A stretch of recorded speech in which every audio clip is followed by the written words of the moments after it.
Hello, আসসালামু আলাইকুম। সবাই কেমন আছেন? আশা করি সবাই ভালো আছেন। আলহামদুলিল্লাহ ভালো আছি। তারপরে পুরানো আজকে 15 দিন যাবৎ মেয়ের অসুস্থ হওয়ানে সঠিকভাবে রান্নাও করতে পারি না। এগুলো আগের ভিডিও। তো এখানে আমি আমটক রান্না করব। এই জন্য প্রথমে পরিমাণ মতো তেল গরম করে তারপরে এর মধ্যে রসুন পেস্ট, পেঁয়াজের পেস্ট সব কিছু দিয়ে কিছুক্ষণ এগুলোকে ভেজে নেব। আর ভাজা না হলে তো ভালো লাগবে না। তো সবাই কেমন আছেন? সবার জন্য সব সময় দোয়া থাকে, আল্লাহ যেন সবসময় সবাইকে ভালো রাখেন। তো আমি পেস্টটাকে সুন্দর করে নেড়ে ছেড়ে ভেজে নিচ্ছি। কিছুক্ষণ ভাজা হয়ে গেলে এর মধ্যে শুকনো মশলাগুলো দেব।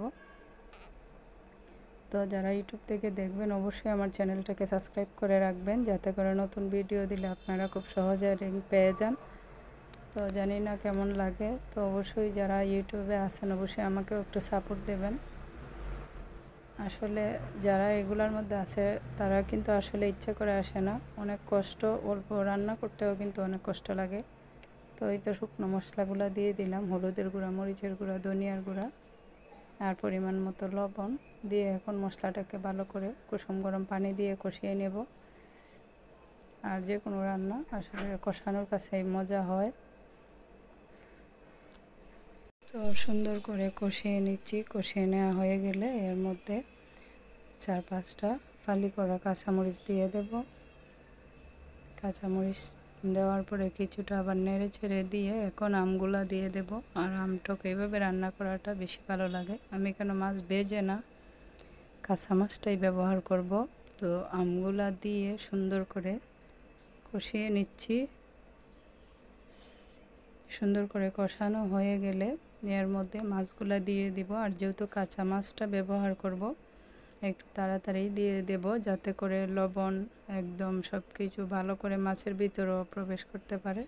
কারণ কাঁচা মাছ দিলে একটু আগ থেকে দিতে হয়, না হলে মাছের ভিতরে লবণ, মরিচ বা মশলা তেমন একটা মনে হয় ঢুকে না। তো আমের কালারটাও অনেক সুন্দর আসছিল। তো আসলে আপনারা যখন কমেন্ট করেন অনেক ভালো লাগে। তো এভাবে আমাকে সাপোর্ট করে যাবেন, যেহেতু আমি নতুন অবস্থায়। আর ভিডিও কেমন হয় অবশ্যই জানাবেন। সুন্দর করে চেষ্টা করি ভিডিও দেওয়ার। তো আসলে ঢাকা ছাড়াই আমি চেষ্টা করছি অনেকক্ষণ এটাকে কষিয়ে নেওয়ার জন্য। তো আমটাও একদম ফ্রেশ ছিল, তো বেশিক্ষণ লাগেনি। তারপরও পুরো রান্নার ভিডিও দিলে কিন্তু অনেক বড় ভিডিও হয়ে যায়। তো আসলে চেষ্টা করি সুন্দর করে দেখানোর বা ভালো করে। আপনারাও চেষ্টা করবেন। যারা পারেন না তারা, যারা পারেন তো পারেন। আসলে আমার রান্না যারা ফলো করেন আশা করি আপনাদের ভালো লাগে, আপনারা যখন রিভিউ দেন ভালো লাগে।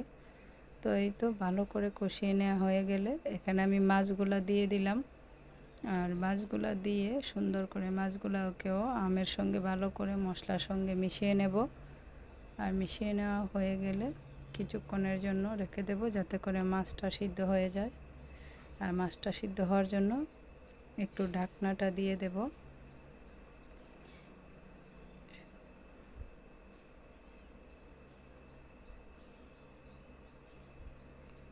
আসলে ঢাকনা না দিলেও চলে, তারপরও তো আসলে অনেকক্ষণ কষানো হয়ে গেছে। ঢাকনাটা আসলে দেয়া দেয়া আসলে স্কিপ কীভাবে হলো জানি না। তো এই তো পরে আবার চেষ্টা করেছি যে ঢাকাটা, তো ঢাকনা দিয়ে কিছুক্ষণ ডেকে এই তো কষানো হয়ে গেছে।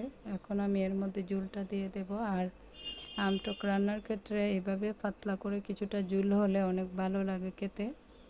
মাশাল্লাহ অনেক ভালো হয়েছিল তরকারিটা। এভাবে ট্রাই করে দেখবেন, আপনাদেরও ভালো লাগবে। অনেকে কাঁচা মাছ খান না, কিন্তু এভাবে টকের ক্ষেত্রে এইভাবে রান্না করে দেখবেন, আসলে অনেক ভালো লাগে।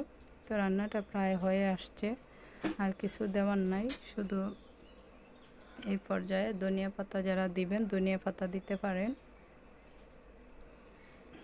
তো আবারও বললাম, যারা অবশ্যই যারা আমাকে পেজ থেকে দেখেন পেজটাকে ফলো দিয়ে রাখবেন। আর যারা ইউটিউব থেকে দেখেন অবশ্যই ইউটিউব চ্যানেলটাকে সাবস্ক্রাইব করে আমার পাশে থাকবেন। তো আরও কিছুক্ষণ ঢাকা দিয়ে রান্না করে নিলাম, যাতে করে একদম ঝোল টোল একবারে পরিমাণ মতো থেকে যায়। তো রান্নাটা হয়ে আসছে। সবাই আমাদের জন্য দোয়া করবেন। সবার জন্য সবসময় সবার জন্য দোয়া থাকে। আল্লাহ যেন সবাইকে ভালো রাখেন। বিশেষ করে মেয়েটা যেন তাড়াতাড়ি সুস্থ হয়, আপনারাও দোয়া করবেন। আর এখন আমি কিছুটা ধনিয়া পাতা দিয়ে নামিয়ে নিলাম। আমার রান্নাটা কমপ্লিট হয়ে গেছে। তো অবশ্যই পুরো ভিডিওটা দেখবেন। আপনার ভিডিওটা দেখে সুন্দর সুন্দর কমেন্ট করে যাবেন, যাতে করে নতুন ভিডিও দেওয়ার জন্য আমি অনেক উৎসাহ পাই। তো তরকারির কালারটা কিন্তু অনেক সুন্দর আসছিল, মাশাআল্লাহ। তরকারিটা অনেক খেতেও ভালো হয়েছিল। তো এভাবে রান্না করে দেখতে পারেন, টক আশা করি খারাপ লাগবে না। তো আমি যেভাবে রান্নাটা করি শেয়ার করলাম। সবাই ভালো থাকবেন, দোয়া করবেন, সবার জন্য দোয়া। আল্লাহ হাফেজ।